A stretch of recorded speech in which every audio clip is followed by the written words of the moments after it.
Safety and Public Protection Scrutiny Subcommittee on this wonderful Friday morning, the 12th of November 2021. Just to make you all aware, today's meeting will be recorded. Can I also welcome any members of the public and press to today's meeting? Can I kindly ask you to observe the meeting only and not to speak or participate? I would also like to welcome colleagues from South Wales Police this morning to this meeting. You're all welcome. Can I please remind you all to switch your phones to silent for the duration of the meeting? And can I refer you to the protocol for remote meetings, which has been previously circulated? Namely, your microphone should be switched to mute unless you are speaking.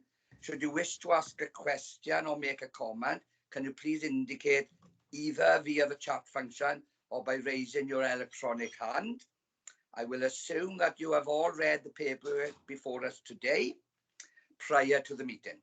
Please only use the chat function to indicate if you wish to speak as an alternative to the electronic hand function or to raise any technical issues. When asking a question, can you please indicate what page number you're referring to? And the first item on the agenda this morning is to do a roll call. I'm Councillor Steve Hunt, I'm the chair, and I am here this morning. I will now call on Nadine, our Democratic Service Officer, to take the roll call. Over to you, Nadine, please. Thank you, Chair. Councillor Rachel Taylor. Present. Councillor Causey. Present. Councillor Chris Jones. Councillor Sheila Penry. Present. Councillor Sean Percy. Present. Councillor Cypher Harman. Present, Nadine. Councillor Nigel Hunt. Councillor Scott Bamsey. Councillor Leanne Jones. Present, Nadine. Councillor Annette Wingrave.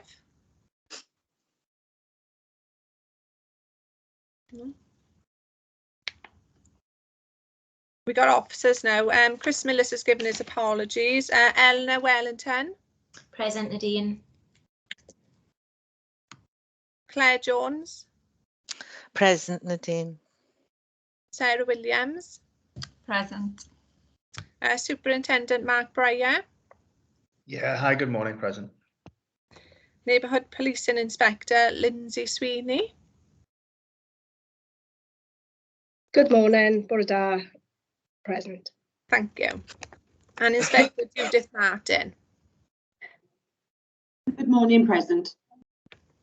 Thank you. Sorry, Chair, does anybody know if Annette Wingrave is attending?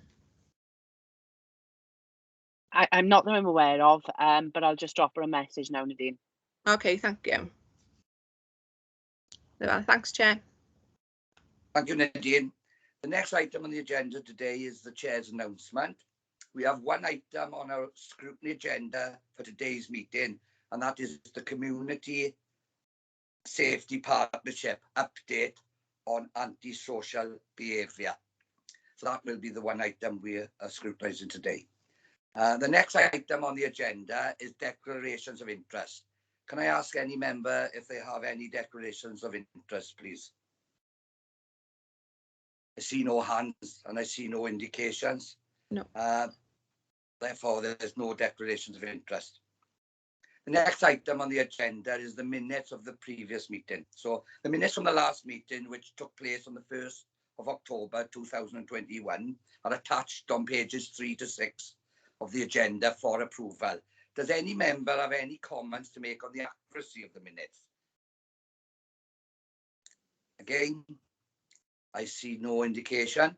So can I have a member to propose and a member to second this for our records, please? I move. Oh. No, that's fine. Nadine, you've got the proposal and seconder? Yeah, that's all fine, Chair. Brilliant. The next item on the agenda is an officer's announcement.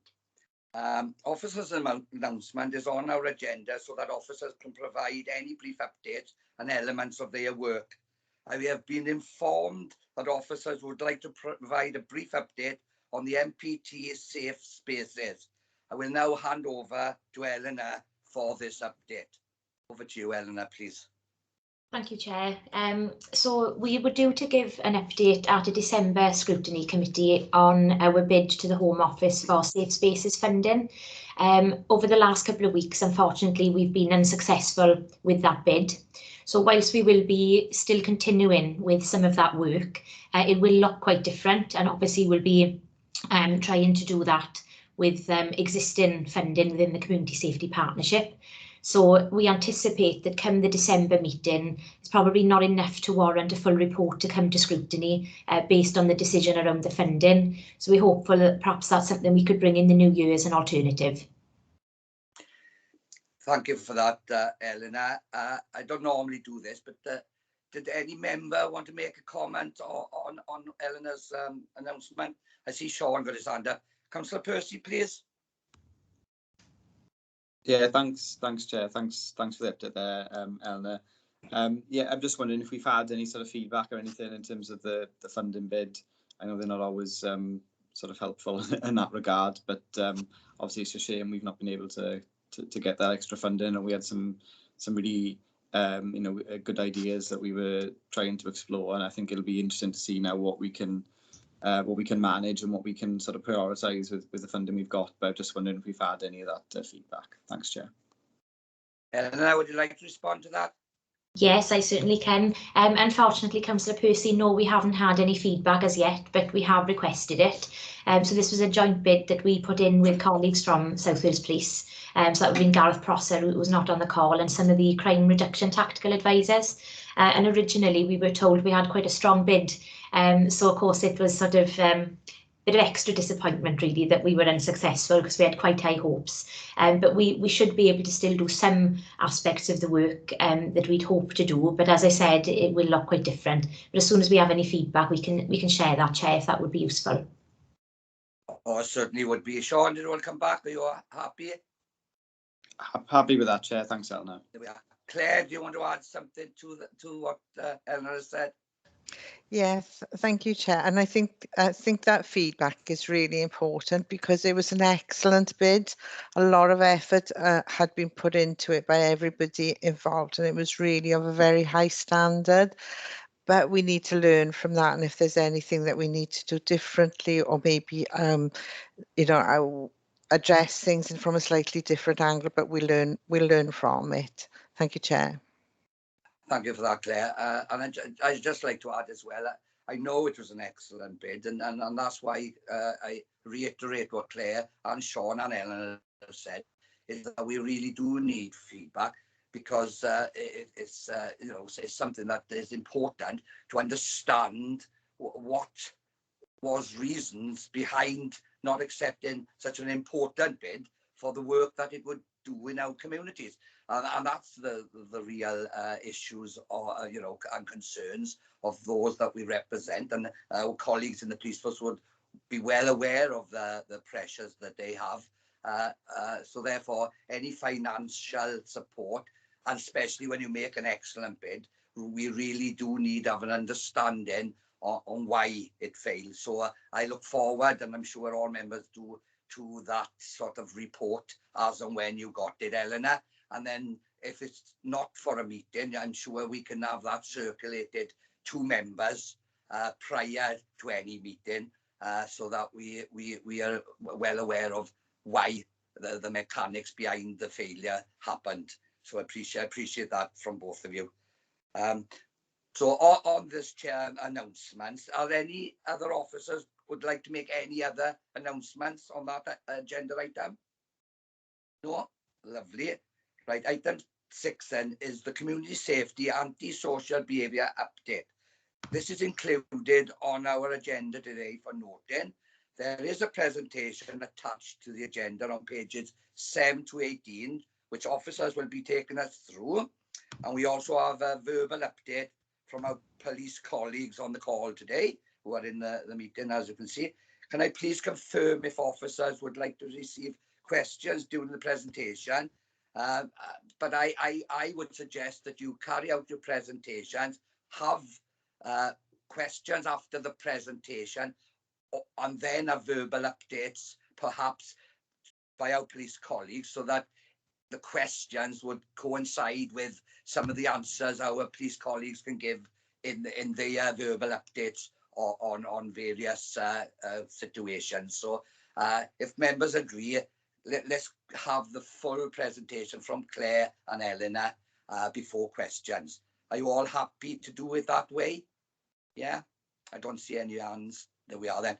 Right, over to Eleanor or Claire, whoever's going to start the presentation.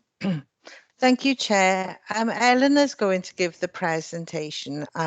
So I'm just obviously just mention that Eleanor has written the presentation from the perspective of the Community Safety Partnership rather than the work of the Community Safety Team per se. The Community Safety Partnership does a lot of really good work, and obviously the Neath Talbot Council is one member of that partnership, as is South Wales Police, alongside other members. Now, I'm really worried I'm going to steal some of Eleanor's presentation.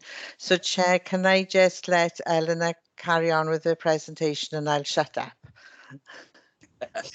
Yeah, thank you, Claire. Thanks for that. Over to you, Eleanor. Thank you, Councillor Head. Thanks, Claire. Okay. So we've already been through officers that are present. I'm conscious this may look slightly different to the version that has come around to councillors, but only this page looks different. The rest is exactly the same as what you will have had in advance of the meeting.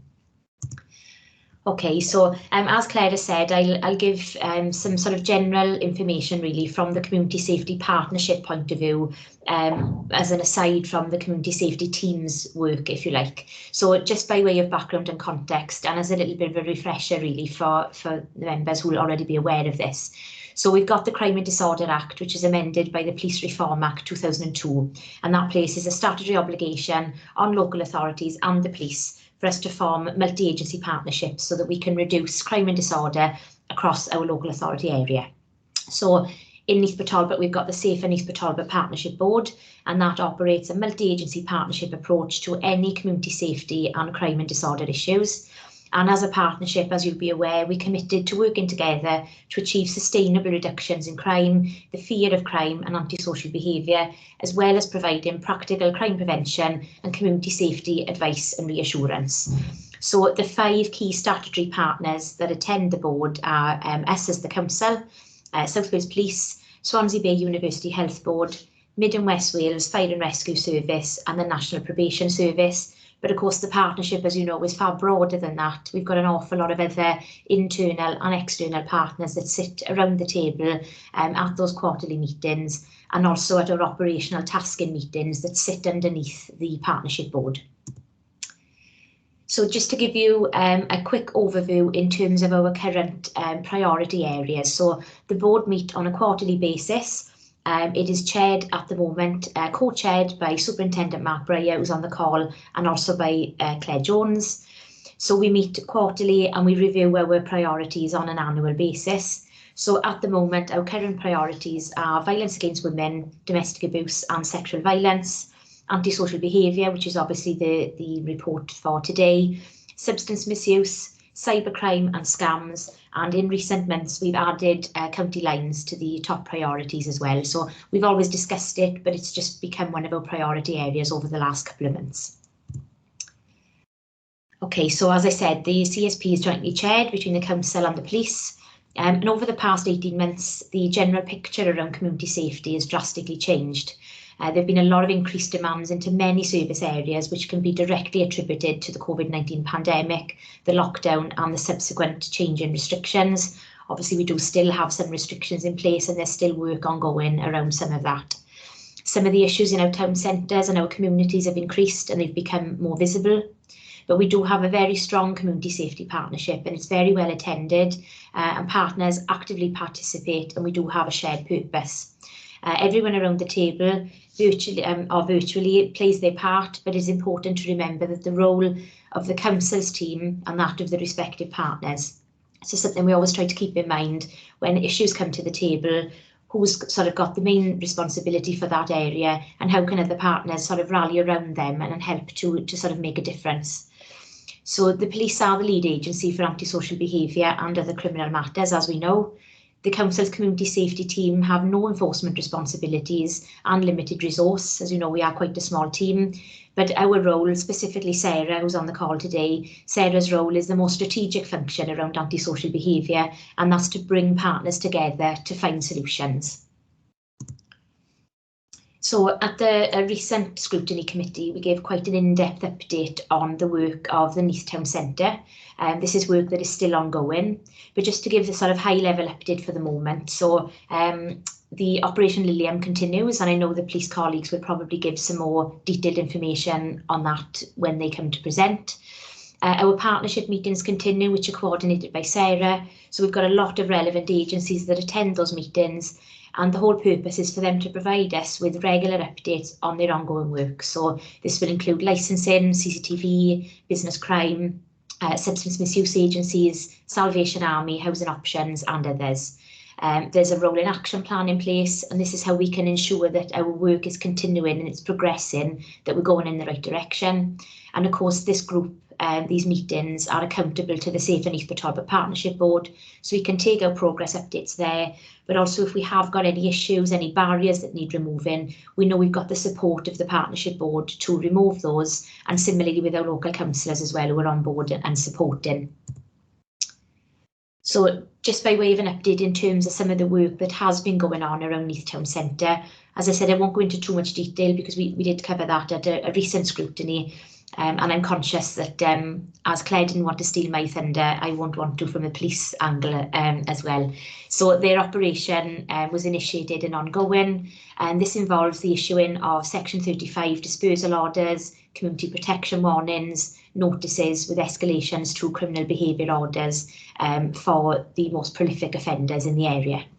We've got quite a robust communications plan, and the idea of that is to keep residents updated on any ongoing work, but also to make sure that we encourage businesses and residents to report the issues that we see.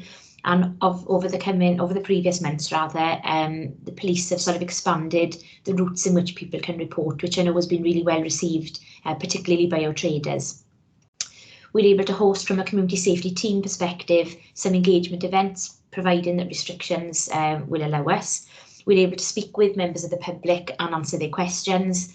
Of course, this does include our businesses as well. We promote the Business Crime Reduction Partnership to all local businesses, traders and our licensed premises. All licensed premises have had advice about their responsibilities around selling of alcohol. Our CCTV team are able to monitor hotspot areas, and they're able to sort of change where the cameras are focused depending on areas of concern. Of course, a huge part of this is continued outreach support for those in our communities who are particularly vulnerable and who've got complex needs. And then, of course, there is the ongoing support for those that are accommodated in the Ambassador with our rehousing, outreach, and of course the diversionary activities as well. So moving on to Talbot Town Centre, what I'll do now is I'll hand over to Sarah Williams, who's going to be able to cover the last couple of slides before we then move on to a police update. So over to you, Sarah. Thank you. I was thinking I was taking over from Britain Ferry, so sorry. Oh, wait, I can do this one if you want. No, it's fine. Again, with Port Talbot Town Centre, similar issues started there, particularly in the Station Road area, with on-street drinking in the town. There was a particular concern for the traders. We started having meetings, I think, at August time in 2020, and things seemed to settle down, and I think we went back into lockdown, so there wasn't so many issues, but they sort of picked up again earlier this year. We visited Port Talbot Town Centre with the local councillors, and Councillor Leanne Jones came along with us with some of the local police team as well. It was well received, and I think they were glad to see us and to think that we would listening and taking note of what was happening. So we've, I think, got another meeting due in 2 weeks' time, and I know Judith has done a lot of work in the town centre, and there doesn't seem to be a lot coming through to us in antisocial behaviour at the moment, the way the calls are coming in. So I think that's good to note, and obviously that, you know, the work that is being done is being evidence that issues are slowing down and seem to be getting a lot better for the perception. I won't read the presentation. I think everybody, unless you want me to, but I think everybody can sort of pick up from that, and I think it's covering that. Going on to Britain Ferry, the issues in Britain Ferry, as I say, I won't read the presentation more about the things that were highlighted to ourselves. Britain Ferry came to our attention through, again, local councillors. It wasn't necessary that we were getting many calls coming through to us through people reporting 101. They filtered through to us in the antisocial behaviour team then. But there wasn't a lot coming through, but the issues in Britain Ferry were different, obviously, to the town centres, in the fact there was a lot of fly tipping in some of the lanes behind the properties in Britain Ferry. Antisocial behaviour with neighbours became a particular focus of people's attention. I think people were home a lot more. Everything was a lot more visible, and I think the fly tipping, not necessarily fly tipping of large items, it was just a general increase in everybody's rubbish from being in the house so much that was causing more visibility with things in the area. But again, Britain Ferry, we haven't had any issues reported to us more recently. I know there's separate issues again there for sort of youth issues, and which was different to what was initially reported to us back in 2020. But I think that's in hand with, and that's more a police issue, you know, and drug related than antisocial behaviour in Britain Ferry. Do you want to move on? I think is sort of going into now what I've just sort of picked up on Britain Ferry. Yeah. Neighbour disputes. We're getting a lot more neighbour disputes coming through to us. I've spent many a phone conversation over the last few months with various people, and very difficult. You've got neighbours who are not seeing, you know, that against each other now. It's very difficult to bring them together and to try and sort of meet in between and get them to agree to something, you know, for them to move forward. I've spoken to the neighbourhood team on a number of occasions about one particular property in the Scrutiny area. And I think Lindsay will be aware of this one, and we've offered good neighbour agreements, which is just getting them to consider the things. That the one particular example that I'll give in the Scrutiny area was there's parking. It started with a boundary issue, and somebody feeling damaged property in the back garden, but it's escalated then to sort of poor parking, that they feel that they're blocking them in, taking videos and photos, and just being generally aggressive towards one another when they're coming and going from the house. We've tried everything with that. I know that the police have spent an awful lot of time on this one, and with the last, we haven't got anything that we can particularly offer other than, you know, bringing them together. The Good Neighbour Agreement just says, you know, to be more respectful of parking, you know, not to sort of do anything that's going to cause damage. And it's all the things they're asking for, really. But if they don't want to sign it, you know, we're at a loss then as where we can go with that. Scarlet Avenue car park, then that came to light. We were getting calls or reports coming through to us of parking issues, particularly in the car park and the run up to the car park, of people speeding along the street. Myself and a colleague from the community safety team carried out a door knocking exercise back in the summer and spoke to the residents. And although most of them were very understanding about the need for parking, and most of them didn't want to report the issues because for various reasons. One, they said that they tried 101 and it took too long trying to get through. So, you know, that everything had happened by it and people had moved on by this point.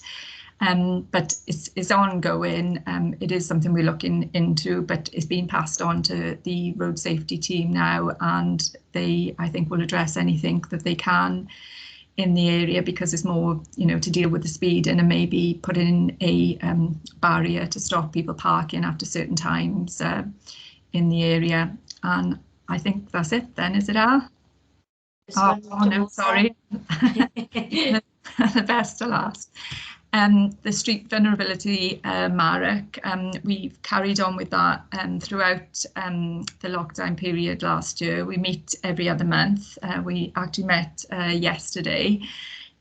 Since the forum was set up back in November 2017, we've had 63 people referred to us, and they would be across the Neath, Talbot County Borough.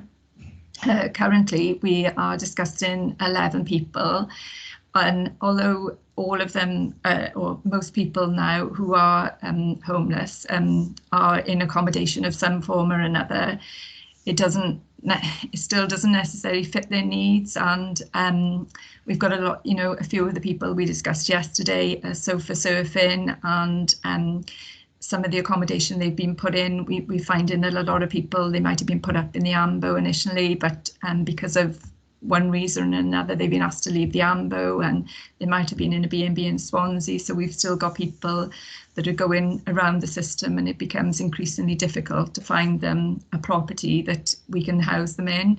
And we work closely with our housing options team at Behaviour, the outreach service.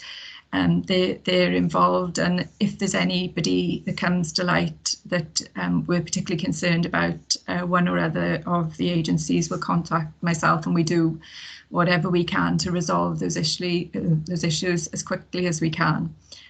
But I think that if that is it, then I think that was the last. Yeah. Thank you.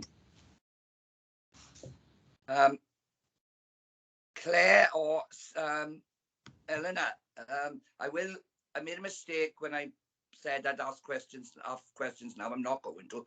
Apologies for that. I think it's important to have the police verbal update, because there's an overlapping questions where confusion may be had, and I think if the police give their update now, unless you or Claire got any further points to make on your presentation, and then I will go to questions. So apology, members, that I said that you could ask questions after this presentation, but I think it's important we go to the police verbal update. But before I do, I see the cabinet member for community safety has got a hand up. If you want to come in, then please. Thank you, Chair. It isn't a question, maybe more of a comment. Great presentation.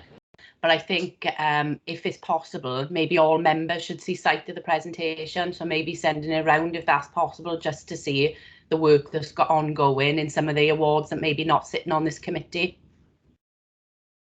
Yeah, I was thinking, Claire, you can arrange that. It was an extra presentation, and that's a good point. I think every member needs to see that, so that it would help also in our work to alleviate some of their concerns, so that they don't bombard with duplicate questions and so forth that we probably answered. So yeah, good point, cabinet member. Thank you. So Eleanor, you and Claire can organise that, can you? Yes, certainly can, no problem. Yes, Chair, we can. No, thank you both. I'll hand over our police colleagues then. I think Mark probably is going to kick us off, but if you're not, you just tell me who, Mark, and then we'll hand over to you. Thank you. Yeah, I'll just again, I think the phrase is not stealing people's thunder, I know, but I know Lindsay and Judith have done some interesting work in the last couple of months, just responding to post-pandemic issues. So there's a lot been going on regarding just targeting the issues, but particularly with some individuals for antisocial behaviour, of course, some issues both sides of Neath and Port Talbot. But I think I'll start with Lindsay, if you don't mind. We'll go to Neath first. Lindsay, if you don't mind, you give a quick update on antisocial behaviour and some of the figures that we've got. Yeah, of course, sir and Chair. The update for Neath is looking good. Since the April to October this year, there's been a reduction across the whole of Neath of 36.6%, specifically to the town centre, which is Neath North Ward, but it does include obviously Fairyland and the Knoll. There's been a reduction of 22.8% in ASB. I'm not going to go across all ward areas and give you specific figures. I'm just going to highlight some key, obviously, areas that I've picked up on. We've had a decrease in every ward with the exception of two, which is Pontardawy, where we've had an increase of 10.4%, and also Crineant. Okay, so the reductions for me, obviously, upon last year, I think as well can be contributed to the COVID occurrences. As I think in previous meetings you were told, COVID-related occurrences were recorded as ASB. The work within the town centre, Operation Lilium, has been absolutely fantastic, and I'd just like to thank all partners round the table, because without our partners it wouldn't be as successful as it was, because it's not just about the enforcement, it is about the intervention that we're putting in place as well with partner agencies. So since the summer, when we launched phase 2 of Operation Lilium, which was slightly different to the first phase, we used some covert tactics. We deployed plainclothes officers within the town centre. So as much as the community wouldn't have seen obviously a high visibility presence as such, we did have officers on the ground, and they were acting proactively based on the intelligence that we were receiving, and also identifying those known individuals that were causing issues within the town centre. So since we've increased obviously our presence within the town centre, our covert presence, we have had a total of 137 ASB referrals. We've had 75 Section 35 notices. We've arrested 81 individuals. We've given 6 individuals restorative justice outcomes. We've also issued 10 cannabis warning notices. We've had 4 seizures of alcohol, 92 stop searches, and we've reported 9 individuals for summons. Now that's specific, obviously, to the Neath North Ward and Operation Lilium. We've had great success with, obviously, the community protection warning notices, which I think have been referred to in previous meetings, and also criminal behaviour orders. We have come up against some barriers then within the criminal justice world, where some judges haven't supported us in our application for a criminal behaviour order. That particular individual has been put back in front of the courts, I will say, on several occasions in recent weeks. And we've now resubmitted the application for that CBO, and we are hopeful. We've submitted letters of support, obviously, from myself, the need for that order to be agreed. So we are hopeful on that. The drug picture within the town centre, there's a lot of proactivity ongoing, links with our intelligence department, and I know it was referred to in the community safety update in relation to Britain Ferry and some of the issues down there. There is a particular address that we are focusing our efforts on, and that obviously I can't go into in any great detail, but there's a lot of work ongoing, and also with early intervention with the children within Neath and Talbot that we've identified, and we've put in place a problem-solving approach to target that and make sure that we are providing support and obviously taking positive action in respect of that. We've got a number of neighbour disputes which Sarah referred to. They are discussed on a monthly basis in our problem-solving group partnership meeting. Most of those, as Sarah referred to, we've explored all options with good neighbour agreements, mediation, and at times it is the case of obviously managing expectations with individual cases. So the success in the town centre is obviously really, really pleasing. I think, the camera that was placed up as well in the town, albeit there were some issues, I think they probably have it's assisted police, because I've certainly noticed a reduction in that particular area, where we're not seeing the calls as we did obviously earlier on in the year. The success, I think, as I said, is down to the partnership approach, and going on to the increases that I've referred to over in Pontardawy. Prior to the summer, there were shortages of police officers in Pontardawy. I was down a neighbourhood beat manager. I'm now placed a beat manager in Pontardawy, and we're starting to look at some work over there, some partnership work, and also work with the nighttime economy. And as I know, that was raised in our problem-solving meeting this week, that there's some concerns in relation to a particular premises. And I know there's been some concerns as well with, you know, the youth in Pontardawy, but our school liaison officer over there has done some fantastic work. There's been an operation in being through the summer holidays where we've identified individuals causing issues, and those interventions have gone in, and they are in being with our, obviously, youth offending team for positive intervention. So I think for me, that's probably the most, if there are any questions, obviously I can take any questions in specific to certain areas. I'm happy to answer. Thank you for that, Inspector Sweeney. I will wait for questions. I'd like to have the Talbot report. I think that's Inspector Martin has taken that one, if that's all right with you, Mark.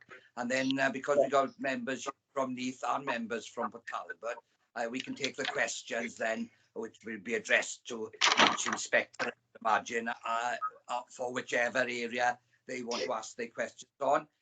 Is that all right with you? Yeah, all I was going to say, Chair, I was just going to just make three very basic points before I hand over to Judith. I'll do them quickly. The first one is that it's around underreporting, because I know that members are probably concerned with the ability for people to report matters. We're very much aware of that, of the one-on-one service, and there's a lot of work going on with messaging on the other ways and means that people can actually report matters to us through technology and digital areas as well, which has really come to fruition in the last couple of months. So when we talk about figures, we're also aware that there's the figures that aren't represented with the stuff that people don't report. So that's something that we're not resting on our laurels on, and we're really putting some effort behind getting people to tell us everything that's going on. So that's the first point. And I think the second point from what Lindsay was saying is I think it's a mix of targeting certain individuals but balancing against their vulnerability and the support services that we've also put in place with the partnership. So it's more of a rounded approach, as well as more of a targeted approach, if that makes sense. So it's not all about enforcement. This is about ensuring that people get the right support that they need.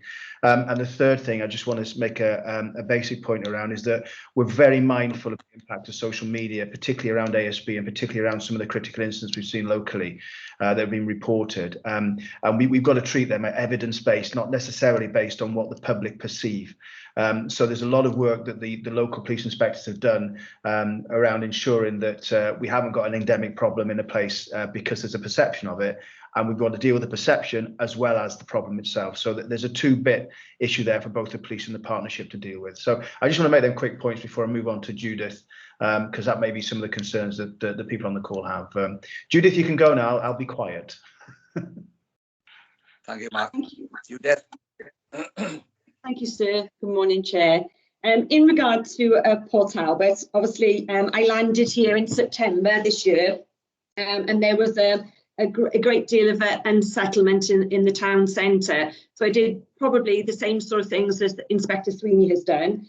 So in August, just looking at antisocial behaviour calls, we had 212. I'm not as clever as she is in regard to percentages. 50 of those calls were just around the town centre alone. So in September, we've seen a reduction to 112 calls. 21 of those were aligned to the town centre. And then we also had, as you've heard the super saying about public perception. So we had terrible public perceptions issues around the LNA riding centre, where some of our people from the homeless community were placed during the COVID pandemic. They were coming down to the town centre, and there were some issues around alcohol, drug usage, etc., etc. So in September, we only had 4 calls. Well, in October, we've had no calls at all in regard to the LNA riding centre, and we've only had 8 calls to the town centre. And that is down to the work that we've done around Ops Sudbury. So we did exactly the same thing. We did a lot of high visibility. In the town centre, we have market day twice a month. And it was about going out and listening to what the traders wanted, and what they didn't want is they didn't want all the antisocial behaviour. So I've broken down those calls, and antisocial behaviour comes into sort of 4 categories. Predominantly, the most of our calls are what we call the nuisance calls. So it's people hanging around, you know, asking people for money, those sorts of things. So in regard to obviously the operation is still in its really early infancy. So we've had 6 arrests. We've done exactly the same. We've done we've done plainclothes operations. And so we've had in the last 2 weeks 4 really good arrests of some of our problem people that are dealing in the town centre. We've had 20 stop searches and we've had 3 community prevention notices. We've also done around Station Road. There are lots of flats that we know they live in and then they come out to the town centre. So we've done 12 warrants at those addresses and they've all had positive outcomes. So we found, we haven't found high class drugs. It's predominantly been cannabis and low level cocaine that they've had there.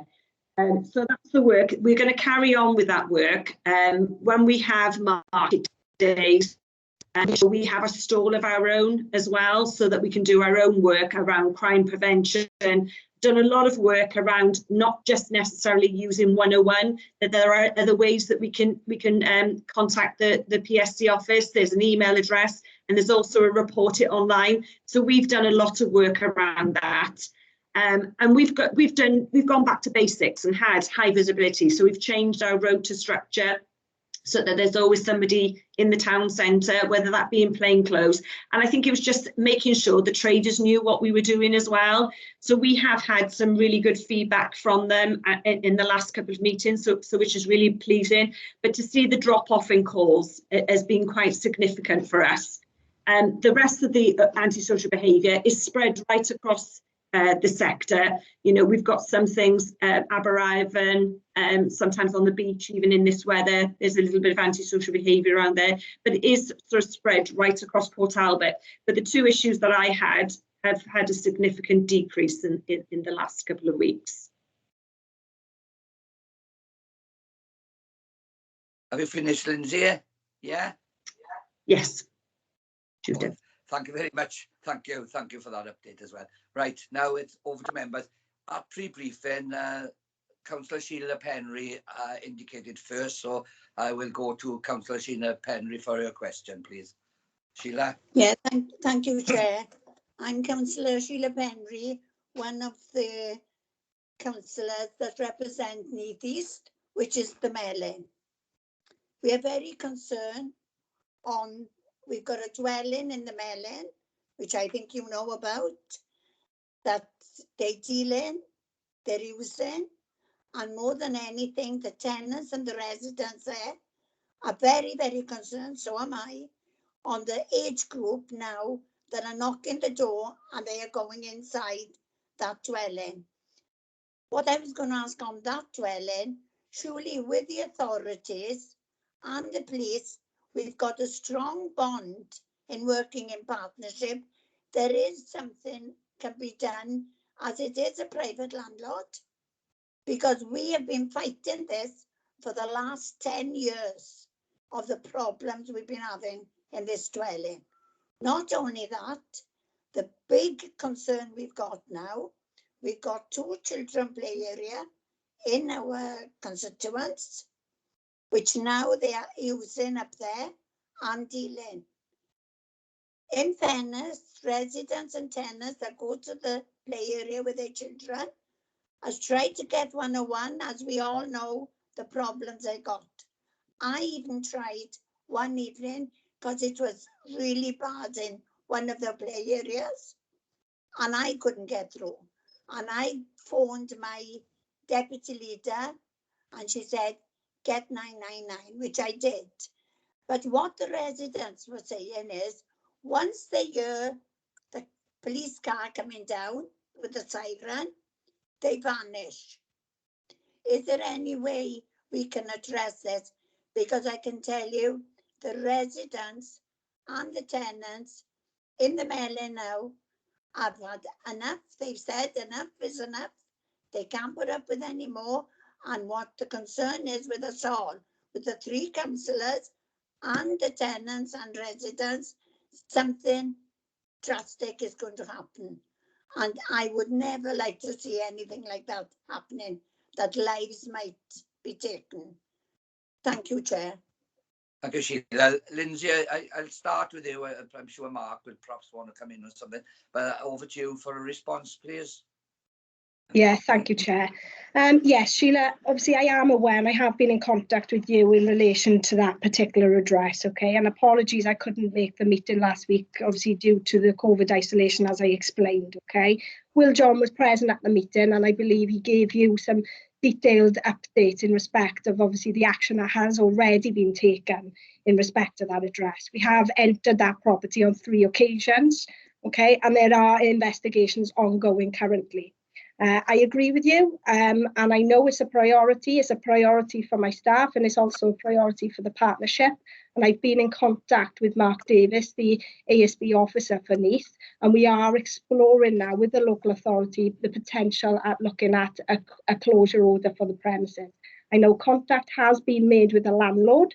They are on our side, and we are it's just going to take a little bit of time to get everything sorted. And I just want to reassure you, really, I understand the concerns from the residents, and especially as you've referred to, obviously, the age of the individuals sort of frequenting the area.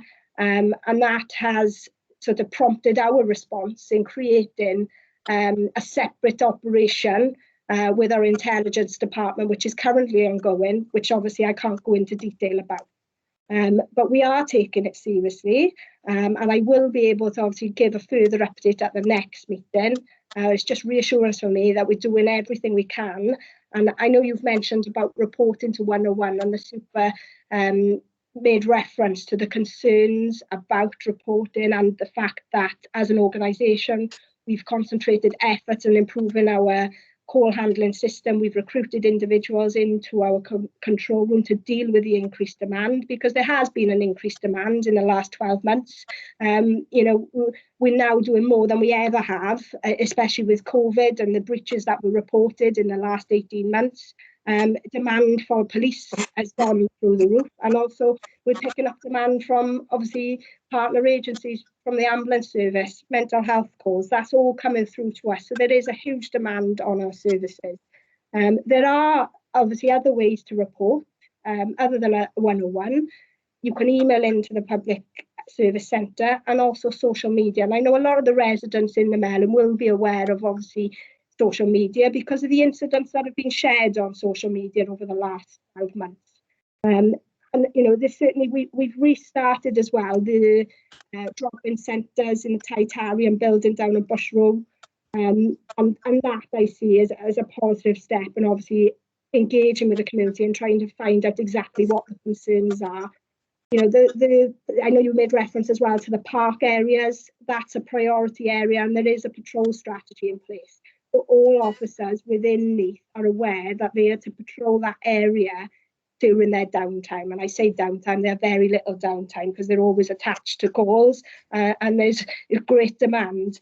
But I am pulling in resources from elsewhere. So our specialist operations department, we've got obviously our mounted section, our dogs unit. You will see activity early on in December because there is a big day planned where there will be high visibility within the Melon.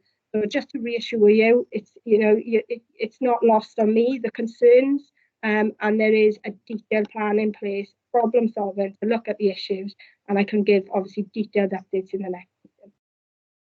Can I come back? Just you're on mute, Chair. You're on mute, Chair.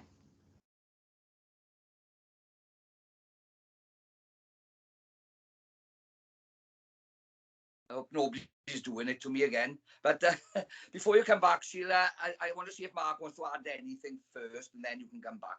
Mark? Yeah, all I'm going to say, Chair, is that from Lindsay's update, and I'm aware of this address as well, is that we're doing everything in our power to ensure that we've got as much evidence to put the certain matters we've got to put in place to push some positive action there. And I know that closure orders, they're difficult because you need a full background of evidence to do that. And from Lindsay's update, is reassuring, because there's a number of things that you probably won't see that are obvious on the street that are going on, and that is linked to plainclothes matters and intelligence gathering that she's mentioned. So I think there should be some reassurance there that we know about the problem, we know about the gravity of the problem, we know about the impact on the community, and we're putting our full effort behind doing something positive and sustainable, I think is the point here, to sort that problem out. Thank you, Mark. Thank you for that. Now, Sheila, you can come back. Yes, Sheila? I was only going to ask Lindsay, do you know the office, we've got the police office in Bush Row, is that open again now for the public? It is. Yeah. Sorry, Sheila. The public don't know this, so we can put a newsletter through the doors to let them know that they are operating there again as normal.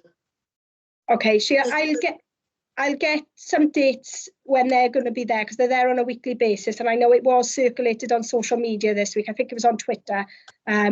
So I'll get some dates for you. I'll get Will to link in with you and send you the dates over. Thank you ever so much, and thank you for all the feedback I've had this morning. Thank you, Sheila. Jan, did you want to add to that question of Sheila, Councillor Penry, please? Yes, it's just to come in on that point, really. Sheila doesn't do social media as much, so I try and share the information into our group and we've got a Melyn and Penrutton residents group, so I can see the visibility that's been in the Melyn, and I can see that they were there the other day because they tagged me in. So I'll make sure that it's shared necessary and put it into our WhatsApp group as well, so we know that it's happening. But you know, I live in the Melyn myself, and you can see a difference. I know the property you're speaking about in particular as well, and you know, Lindsay, you and I have spoken about it, but you know, the answer and what's happening there is extremely grateful, and I know the residents down there will be extremely thankful for that, so thanks. Thank you, Leanne. Councillor Sean Percy then, please. Chair, if you don't mind, do you mind putting Scythe first? I was going to make some comments on Port Talbot, but I'd rather... Yeah, that's fine. Yeah, that's fine. Councillor Scythe, Ahmad, please. Well, my point is on Port Talbot, so is that okay now, Chair? Or Yes, we're taking questions across. Right, okay, yeah. Give the presentations now, yeah. Brilliant, Neath thank and you. then Talbot. No, crack on. Okay, thank you for the update, which I appreciate. And I also sit on the Port Talbot Antisocial Behaviour Partnership meeting, so I'm aware some of the good work that has been undertaken and continues to be happening. And you're right, you know, traders are pleased with what's happening, and I think high police visibility is the way forward. It reassures public and traders that, you know, they are there and issues will be dealt with. Judith mentioned earlier on about some of them flats in Station Road. I just like to find out what sort of work does the police undertake with landlord in relation to this, because I think landlord has a role to play in this, and it always seems to be the same flats year after year. Yeah, Judith. The properties that have been mentioned to me are all social housing, so we're working with the agents there. So in our last PSG meeting, there were some of the addresses we weren't aware about because they hadn't been reported. So what we've done is where the residents are in Station Road, we've done an op perception. So we've gone around all the residents asking them what their concerns and needs are in regard to that. So again, because we're in the sort of the shopping area, we're actively looking there. We're gathering intelligence because we are aware of a certain address that we weren't aware of before. So we've actively looked for intelligence to get a better perspective. And also, if we've got enough, then we'll be conducting some warrants at that address. So the housing association there have been very good in regarding that they had CCTV that they hadn't released to us before. So we've now been able to identify those people involved in that antisocial behaviour or drug use or anything else.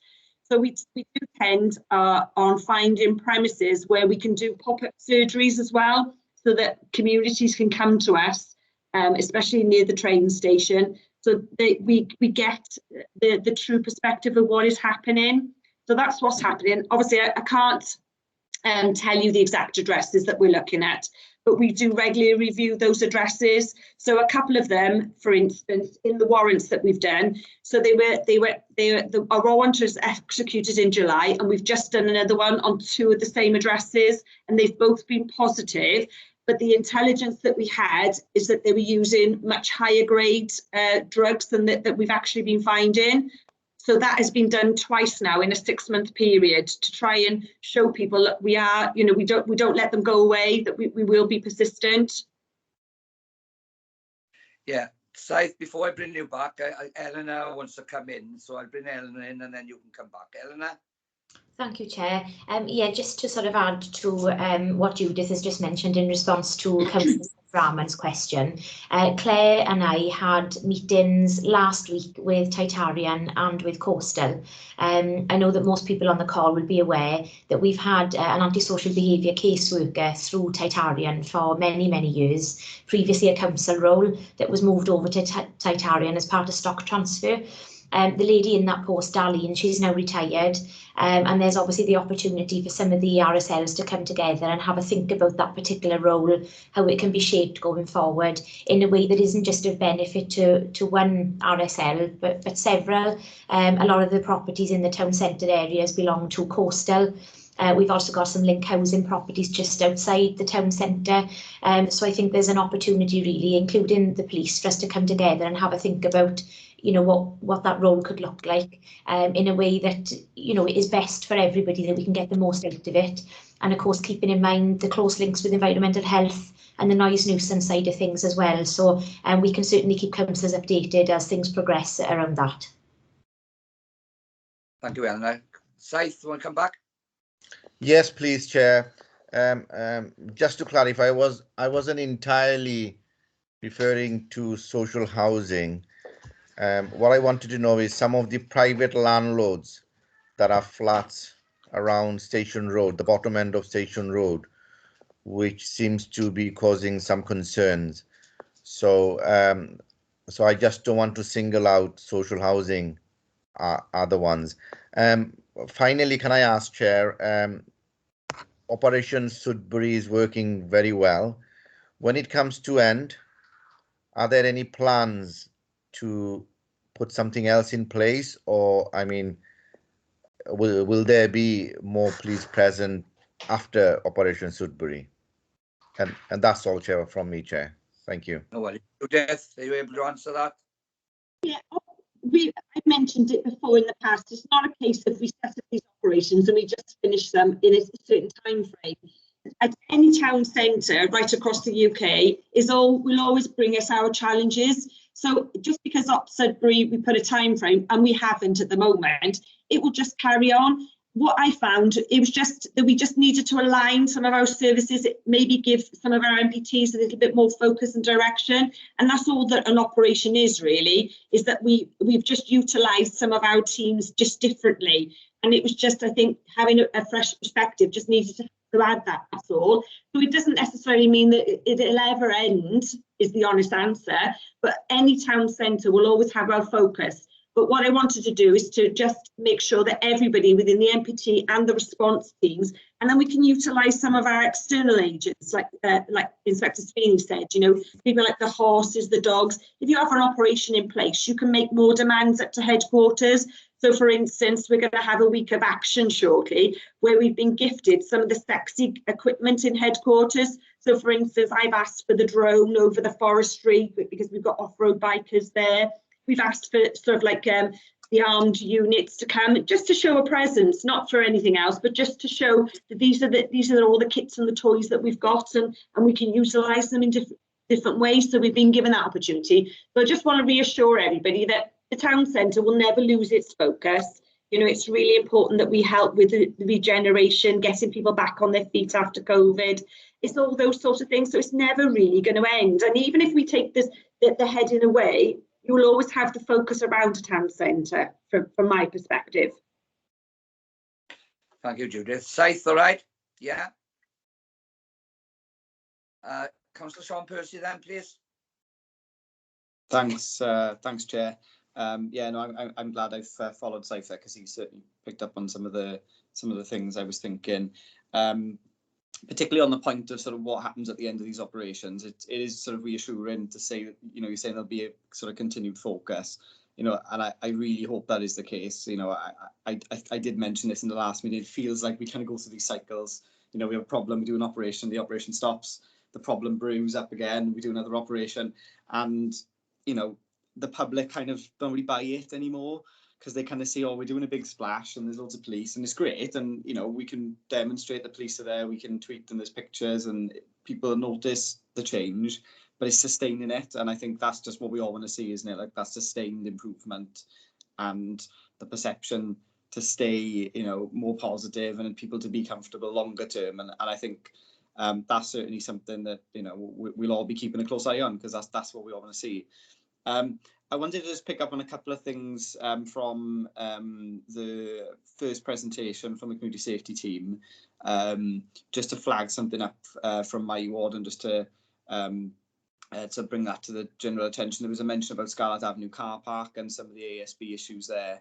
And there was a meeting convened recently with officers to discuss that. And, you know, we've also had issues. I'm the other side of the beach in the east, in the Victoria Road Pier car park. That's very close to residents' houses. We've got people coming in there in the evenings, playing music, you know, car engines running through the night. And it's also become a bit of a hot spot for people looking for this, you know, bioluminescent plankton at sort of 2 or 3 in the morning in the summer. So we've had numerous issues there as well.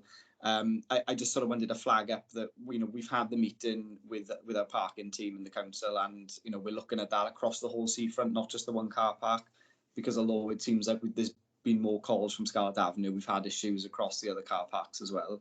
So I kind of wanted to flag that up.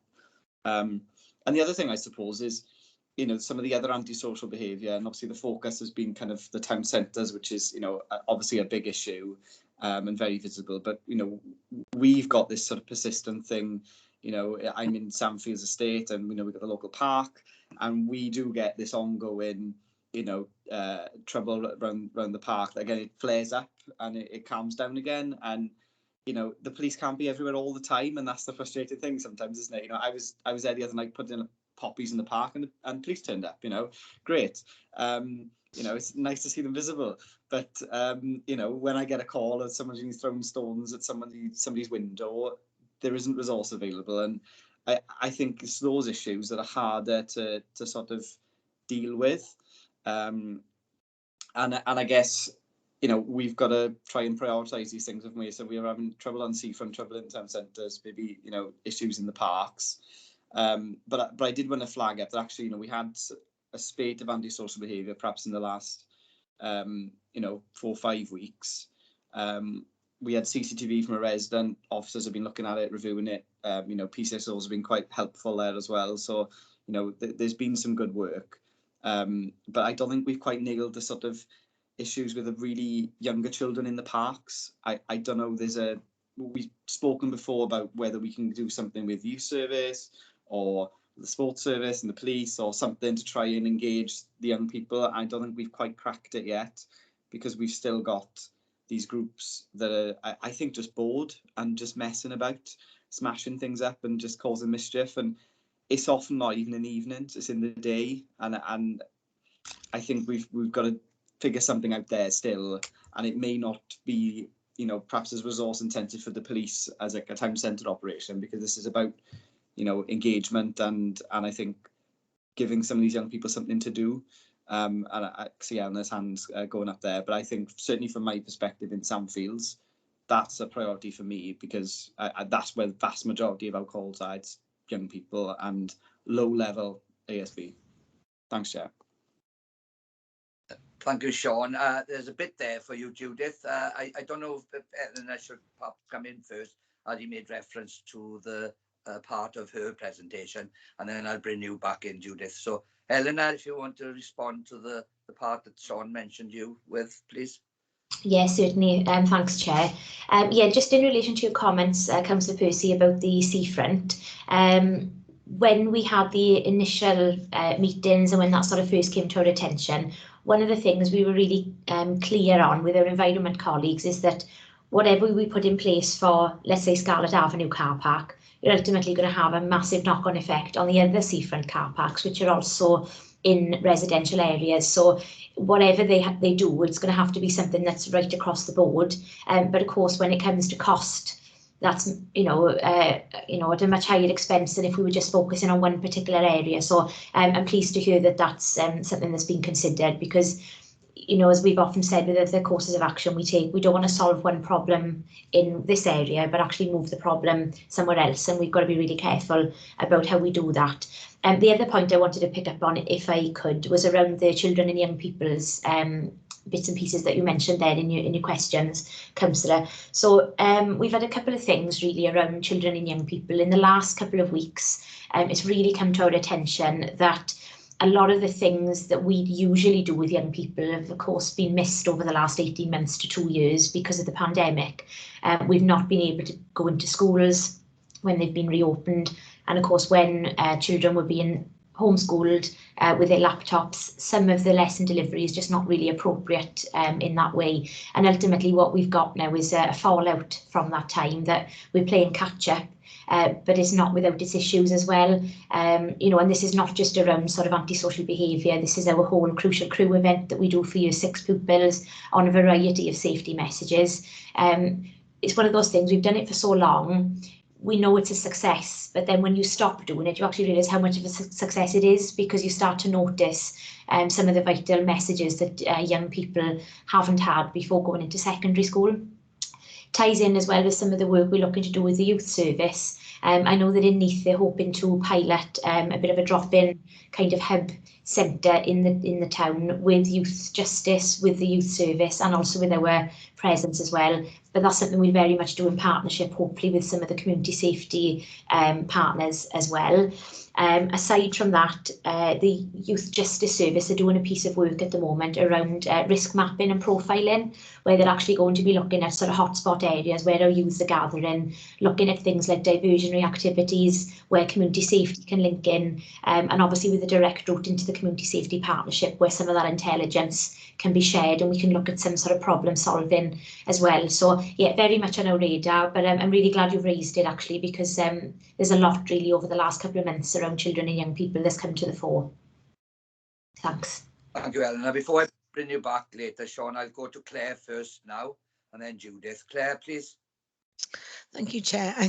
Eleanor mentioned a lot of what I was going to talk about in terms of, we've highlighted some of the work of the Community Safety Partnership, but obviously the Community Safety team does an awful lot of work with a wide range of colleagues corporately and externally, and we work really closely with Youth Justice and with safeguarding and the youth service. So there is work ongoing around that. And just to say as well, we feed into work around contextual safeguarding and other pieces of work. So whilst we're focusing on community safety, we're also really clear that there are safeguarding issues that we're involved in as well. Thank you, Claire. Judith, please. I was going to just say that obviously with the pandemic, PCSOs haven't been able to go out and engage as much as they have been. That's something we've already had a planning meeting in regard to try and liaise with our problematic children as well. But we've also lost our school liaison officer to obviously COP26, so that's had a bit of an impact on us as well. And for whatever reason, around this time of the year with Halloween and bonfire night, you do see a spike in antisocial behaviour with the youngsters as well. So it's, for me, it's looking at things like what the Prince's Trust can offer for us. There's a lot of work that goes on around there, and it's just about us being a little bit smarter, maybe bidding for some of these things as well, so that we can work. I know that we've already started here the triangular meetings, so we meet with all the youth services at schools, and that has been really, really beneficial for us. So for instance, when I came here, we had a problem address where there was a lot of youngsters going to that address. It wasn't inhabitable, and so we've done some really good partnership work in resolving the issues at that property, so that children don't go there. They're not sort of encouraged to go there without their parents knowing, those sorts of things. So there is a lot of work to do, and it's about trying to prioritise everything. It can be really problematic for us, but I'm not you know, we try the best that we can to reach out. But I just think we just need to look at things a little bit differently, and that we are now going back out to engage with people a lot more than we've done over the last 18 months. So that should hopefully assist us as well in getting what we want to achieve. Thank you, Judith. Sean, back to you, please. Yeah, thanks, Chair. No, thanks all for the responses there, and certainly I think Ella might have dropped out now. But in terms of like the seafront car parks, I'm not sure the penny kind of dropped until we had the meeting. It was quite helpful actually to have that discussion about, you know, the issue may just move. You know, we've had a discussion there about, well, how should we prioritise what money is available to take action this year. So, you know, we're aware we can't do everything at once, but I think we've come up with a sensible compromise there. But I think Ellen and I will try and have a chat with you. I think I got a few ideas come in on some other issues. Perhaps we'll have a chat, because I've got some projects brewing that may be able to link in with some of this sort of community safety and engagement work as well. And yeah, Judith, I've seen sort of the you know, the couple with the coppers are back and that sort of thing. So there's been a little bit of stepping up in that. Obviously, the PCSOs have been, you know, working throughout, haven't they? And you know, they give me we're regularly in touch, and we chat on the phone, and well, we usually bump into each other when we're out and about as well. But I guess sometimes it's getting them being in the right place. You know, I said we do the couple with the copper in the library at the minute, which, you know, there is a, you know, a stream of people back and forth there. But again, maybe there's other areas we could do that where it might be more impactful, and we might have perhaps a deterrent from antisocial behaviour if it's in a spot where we're having issues, and maybe we'll pick up some of the people who are experiencing more the ASB. So I've got some thoughts on that, which I can have a chat with the team about as well. But I just think it's working smarter, isn't it? You know, we've got resource there, and if we can direct it in the right places, you know, we can hopefully you know, improve things. So thanks all. Thank you for that, Sean. You're certainly full of ideas, I must say, and good ones, in fairness to you. So keep up the good work. Lindsay, please. Director Sweeney. Yeah, thank you, Chair. I was just going to raise as well. I don't think Judith mentioned it. It was the Young Voices project, which South Wales Police are currently piloting. And this will link in to what you mentioned, Sean, engaging with young people to try and get them to express their views about policing and community safety. So all our PCSOs are briefed in relation to this project at the moment, and they should be looking at all opportunities to engage with young persons and obviously seek their views via a short survey, and these get collated then and fed into headquarters at the end of the month so that the Commissioner has sight of the work that we are doing with young people. So if you have got ideas, obviously share them with Eleanor, and then they can come to myself and Judith then, and hopefully we can get some positive results for this over the next couple of months. Thank you, Lindsay. Thank you. Any other member got a question for Neath or Talbot? No hands raised. Okay, I'll finish with some of the points I would like to raise. Firstly, can I thank you all for your presentations and the verbal updates. There's no doubt that the work that is being carried out is superb. Partnership is showing that while you start somewhere, your objectives and goals, you're certainly getting towards them. Nothing is perfect, of course, and we reiterate the need for resources. And that's not just within the police force, but that's within Neath Talbot Council as well.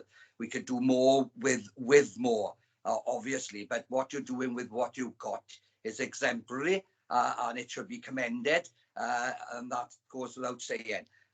I want to raise a couple of concerns and how my police colleagues would deal with certain aspects, because the 101, it has been mentioned by Councillor Penry and others, it's about clear messaging. I've worked with the police now for a number of years, not just in this role, but as a councillor, and messaging is conflicting. Previous meetings and this meeting was only use the 101. It's the tool that we've been told to do. So I did that.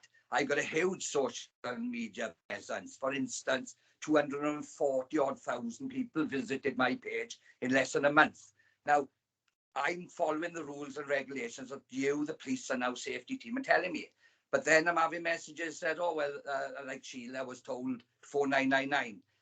Others are told to go online. You know, there's a callback system. Now, the callback system isn't working properly either. And I know I visited Bridgend, and I know I am due to visit again with restrictions allowing me. And I know it's not particularly good there in the working environment as to capture the calls. I've seen the dropped calls in their hundreds and hundreds. So these are, I think Mark mentioned it, these are incidents that are not being recorded. They could be from misdemeanors to quite serious incidents. And I do emphasize that if, as the police colleagues would tell me, 999 for something serious is obviously, and that was superb. That call rate was 99 point something, absolutely brilliant. But at the time, and I haven't been to check now, we were told that the 101s were in the 90s when it was actually about 64%. So it's important that the members of the public, not perception, but have the confidence. They need confidence. What you're proving here today and what is ongoing is confident. It is giving them confidence with antisocial behaviour. I can only thank the police in what they do and with what they've got. We're only touching sort of on the peripheries here with what work you actually do. And I know how difficult it is.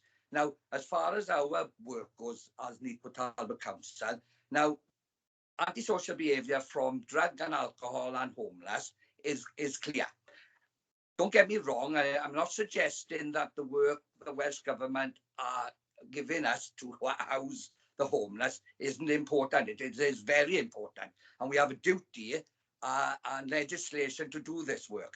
But what I want to ask is that whether I'm right or wrong, but I'm aware of another property in the town centre that is being prepared for homeless people. Maybe not all from Neath and Port Talbot. And I just wondered from the colleagues here today, the police themselves, is that if alcohol and drug abuse, which is important to have the service for those to recover and bring them back into society, antisocial behaviour is known to sometimes come from that lifestyle. And Sheila touched on a little bit of drug misuse, perhaps in outdoors young people. I just wanted to understand how big the problem still was with alcohol and drug misuse, and is there anything we can do? I know Leanne does exceptional work herself as cabinet member and deputy leader, but she can't do it all either. So I just wondered, sometimes, is there something that you would recommend to us that would help you in your work in dealing with all the issues we get? And I'm referring to specifically alcohol and drug misuse here. Antisocial behaviour takes many forms, as you know. I think a member mentioned about young people bored and they just want to be destructive. Of course, that's important. Your work, I don't know how you do it actually, and I'm very encouraged with what I've heard today, but I think it's important that we don't move away from the real challenges that not just this authority has, but the police as well, because we're only a small way away of something serious that could happen, and we'll be sitting here discussing it. So there isn't a criticism. I'm very encouraged and supportive, but I just wanted to raise those few points and have a better understanding if you felt in partnership there was more that can be done. And last thing I'll say is there is an awful lot of partnership going on, because I know through Leanne and the teams, and that has been mentioned here through Eleanor, Claire, it's a huge amount of partnership work, but is there more? So that's just a few from me. And before I go to Claire, I will go to Mark, as the senior officer first, and then maybe a few others then can come in just to respond to some of the questions I've asked. So Mark, please, thank you. Yeah, Councillor, I think you make some good points, but can I just pick up on two of them? The first one is about routes in to report matters. The guidance at the moment is that to the public, and it's been there for some months now, is that they use any method that is the most easiest for them to use. And I think you're quite right. We've faced some major challenges within the PSC of dealing with the volume of calls that we've had. We can't not state that strongly enough. So that has basically made us amend some of the businesses up in the PSC to ensure that we're capturing all the calls that are risky, as in the niners that you've talked about, making sure that the calls that are not classed as threat, risk and harm, such as the high end, that everything else is captured. And there's a number of routes into the PSC now for reporting, and I actually see them mainly sitting within what they call the digital desk in the PSC, which looks at all the routes that people are looking at, even within the social media sort of excerpts that we put out. There are links that are put in there for them to report matters online and view Facebook Messenger and via WhatsApp, so that there's a number of areas that they can. So I think the answer to your concern there is yes, there's a challenge, but the second of that is the message has gone out strongly in the public that use 101, use the niners if you are facing some major threat risk and you need an immediacy to your call. But there's also a whole raft of other things that you can use, and that's the message that we're pushing to people, because we want to get it to the right person at the right time to do the right thing. And we know that 101's been really frustrating for people, and you know what, some of our colleagues share that. But that's why they put a lot of effort and tech behind pushing elsewhere, and it is as a consequence of where we have been in post-pandemic. I don't think we are post-pandemic yet. I think we're coming out of it, but we've seen a massive increase in the volume to deal with. So, and as Lindsay pointed out, we've responded to that as an organisation. We're actually putting extra people into the PSC to do that. So I think the message back would be use all the avenues that have been publicised that are available, and just I think the key thing is to report and not to not report. But we get the frustration. I think that's the first point. And the other matter, I think, just on drug and alcohol abuse, I think I'm aware of the property you referred to in Neath. I think that's probably a matter we probably need to take offline, because I know that the RSL who's involved in that possibly shares the same concerns as yourself. Usually these matters are dictated to by government with respect to free vacancies or vacancies that exist within social housing, where there's a duty to home to certain type of individual that may impact on the community. So I think that probably needs to go offline, and we can discuss that with the Community Safety Partnership, which I know has been brought up in previous meetings. But just around drug and alcohol abuse, you may be or may not be aware that there's and there has been historically, and there is a real push around, particularly around drug and aversion and around diversion matters. So there's operation running presently, and it's not another operation that's a fad, to be quite frank. This is something that we push with the major partnerships around what they call a public health approach to substance misuse. And what that means is that you deal with the individual as the individual. So it's not just about enforcement, it's about lifestyle, it's about accommodation, it's about background, it's about family, it's about social position and all of that stuff. And that is something that is being piloted, but locally here with diversion. So the operation, the ADA side of the operation for diversion is about saying to people, you actually need support rather than enforcement. We can't enforce our way out of drug misuse. I know that sounds something that is quite a bland statement to make, but there's certain elements of truth in it. So we want to put as much effort around support and diversion, getting the help that they need, as we do around enforcement. So that work, because I'm quite close to it, is very much in the play, and it's very much in progress, and it has been since community safety was born locally here 15 years ago. It's just that we've got to keep at that cold face and make sure that we balance that up. But there's kind of an acceptance issue that even with county lines, even we do the enforcement on county lines, when we take certain individuals to court and take that line out, then they're replaced because there's a demand here. So you've got to deal with the demand. And I think that is the issue for us as much as enforcement. So I think there's some reassurance there, possibly, Councillor, around that this is not blind to us, and there's a bundle of work that is continuing and has continued for some time. So I think them are just the points I just want to pick up on your questions, if that's okay. Yeah, thank you for that, Mark. I don't know if Sarah or Claire were first. Decide amongst yourselves. Claire, or you should wave it. Okay, over to you, Claire. Thank you, Chair. I think what we conscious of is that we're dealing with here is some complex societal and wicked issues, and there's no easy solution to any of it.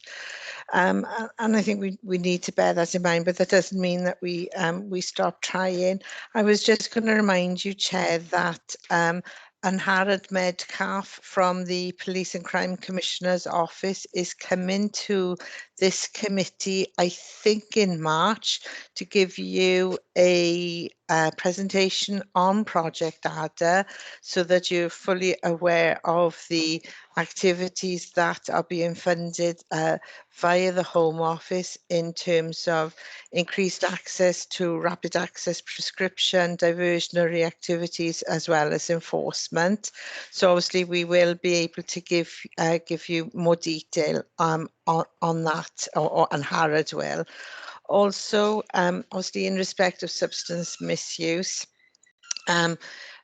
because of the sort of agenda today, we have planned into the forward work programme that the Regional Area Planning Board Commissioning team will come and give a presentation about the work they do and some of the challenges that they are facing. And I think that's in the forward work plan. Forgive me, I can't remember if it's December or March, but so we can really look at this issue in some detail. And also, I think Mark touched on it, is that the Area Planning Board is endeavouring to embark on a major transformation programme around the substance misuse services or substance use services in this area, because they do need to be improved and be different. And whether we'll be able to update on that progress in the new year, I hope that we will. But that's something that you might request of the Area Planning Board. But obviously the commissioning team is also coming, so we can hopefully update you on that in the new year. So there is going to be some focus on that now coming up shortly. That's all I wanted to say, Chair. Thank you for that, Claire. Sarah, please. Yeah, I just wanted to give an update. Yesterday in the Street Venerable Marek, Mary Wolf from Salvation Army gave us a bit of an update on how things, I don't know if any of you are aware, the Haven premises that they've taken over in Neath started in the beginning of November. And they've had so far very good success with the building, or in the building. They've had a lot of attendance from people who are residing in the AMBO. As far as I know, there's been no issues with. There were concerns about people that were going to go in there. That there might be behavioural issues, but there's been none of that so far. It's all been really positive. She reported yesterday they've already started some courses offering people low-level skills to be able to maintain tenancies. They're offering financial advice. They've got a lot of agencies working out to the building already.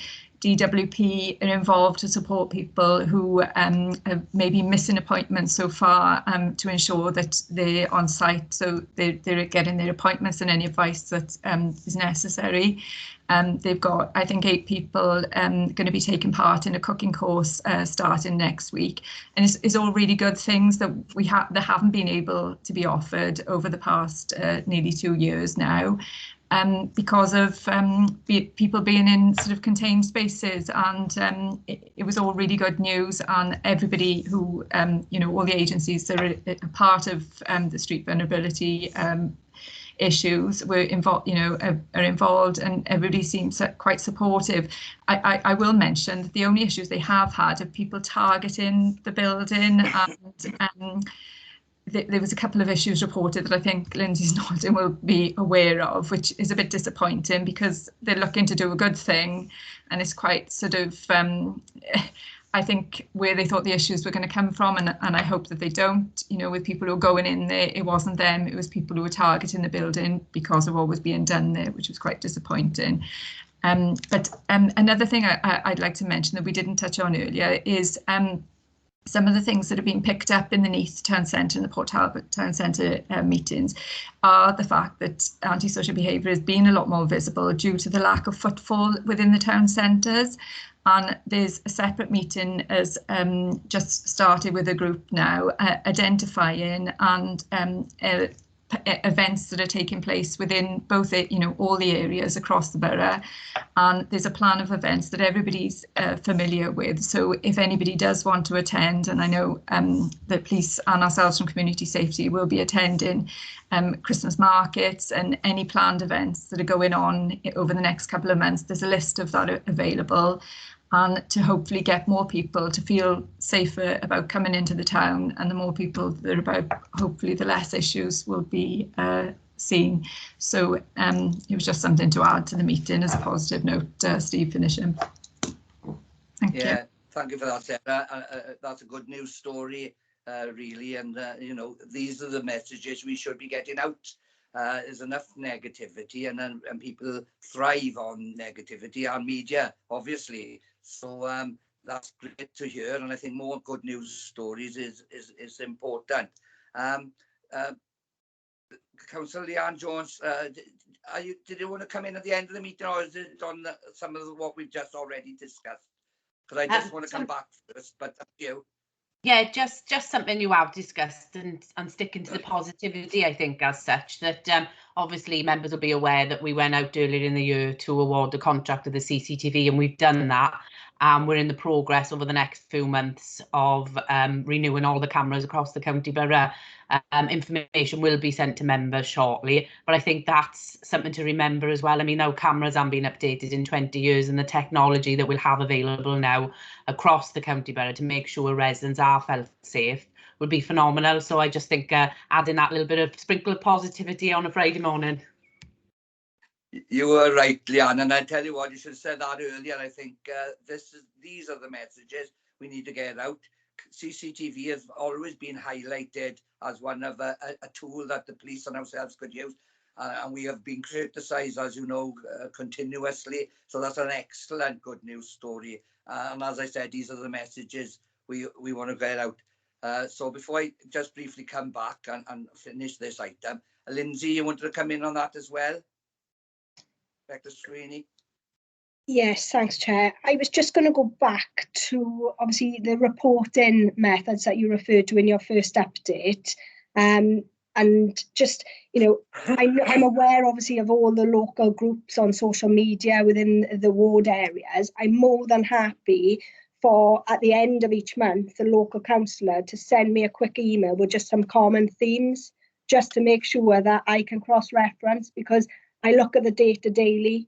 Community safety also look at the data. We're trying to pick up, well, we do pick up on the hotspot areas and, the individuals that are coming to our attention frequently. But for me, I'm more than happy to have that email from ward councillors just to give me themes that are being raised on their groups, as an additional sort of reporting method into myself. Because I live in Neath myself, and I'm on some of the local groups, so I do pick up on those concerns and issues, and quite often it's not reflected when I'm looking at the data. So just to reassure everyone, I am happy to have that correspondence. Thank you, Lindsay. I'm grateful for that. Nadine, will you take a note of that and maybe liaise with Lindsay so that all members of the council are able to, or are you referring to the Neath side and is that the one you're referring to, Judith, for the Talbot, or Lindsay? What is that, right? Yeah. I'm sure Judith will be happy to receive the same as well, Chair. She's nodding. Well, there you go. Nadine, can you sort that out? Yeah, that's fine, Chair. Yeah.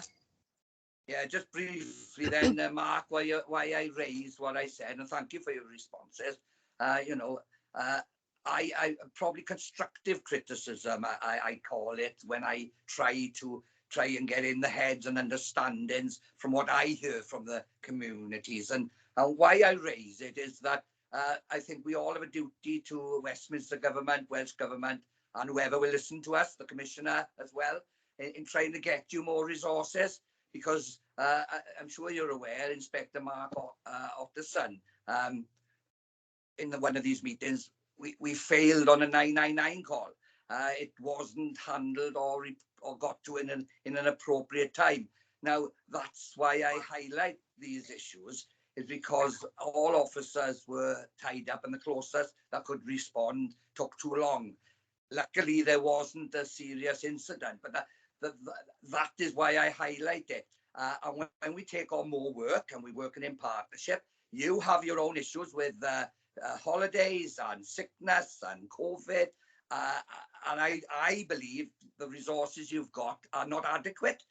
You're doing brilliant with what you've got, but I think you need more resources. That's my take. I might be wrong, but there's no criticism of what you and your team do, or our team, as Eleanor mentioned. Their team is tiny.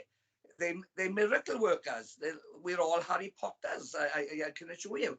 But we must remember the communities out there will have incidents. They will not be attended to. We'll have this conversation going forward forever, I would assume. However, we can only do our best, and I just try to bring forward something that you might spot and then act on where things can be made better in partnership, of course. So sorry if you thought there was any criticism. There wasn't. It's just highlighting what I hear. And I do work with Lindsay as well. So, and I know how good your officers all are. And that's last thing, PCSOs. They get criticised because of the ability or what they have in their locker to do, but they are a major part of the police force these days. Make no mistake about that.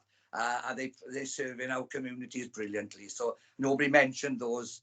I'd like to mention them. So that's all I wanted to add with. And I don't know, Leanne, I don't know if you want to finish with anything, cabinet member.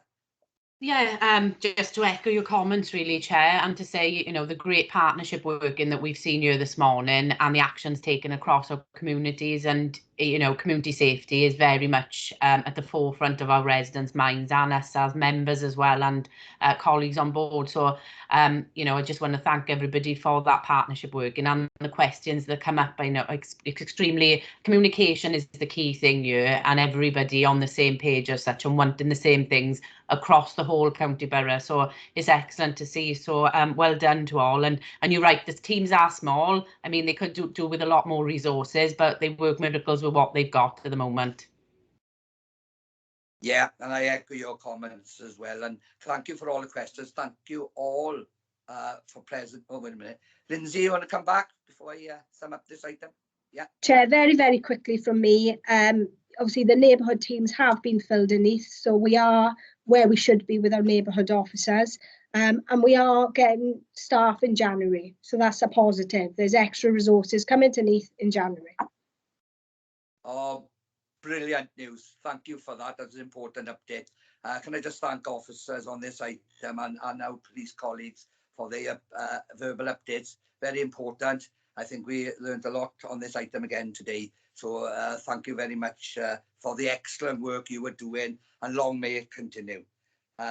Right, I'll move on to item 7, which is our scrutiny forward work. Or sorry, that item was for noting. I don't know if I said that, but it's for noting. So the scrutiny forward work programme for 2021-2022. I'll hand over to Nadine. Nadine takes this item, our Democratic Service Officer. Nadine, please. Thank you, Chair. Yeah, the forward work programme is attached for information for members to note. As discussed earlier from Eleanor, the update on NPT safe spaces, that'll be removed now in December. And also going on to Claire earlier, the substance misuse and the ADA project, that'll be coming in 18th of March. Yeah, thank you for that. So can members action the removal of the NPT Safe Spaces project, please? Everybody happy? Anybody disagree? No, that's great. Do any members want to make any comments that they feel something that might be really important to add to the forward work programme at this time? We'll have other opportunities, of course. No? Okay. Right, that'll take me to item 8, which is urgent items. There are no urgent items, so that only remains for me to thank you all once more for your input today, for your information, questions, and wish you all a lovely weekend with whatever you may be doing, whether you're working or enjoying the rugby and whatever's on. Thank you all. Thank you very much indeed, and nice to see you, and see you soon. Bye. Talbot. Thanks, Bye. everyone. Bye. Thank you.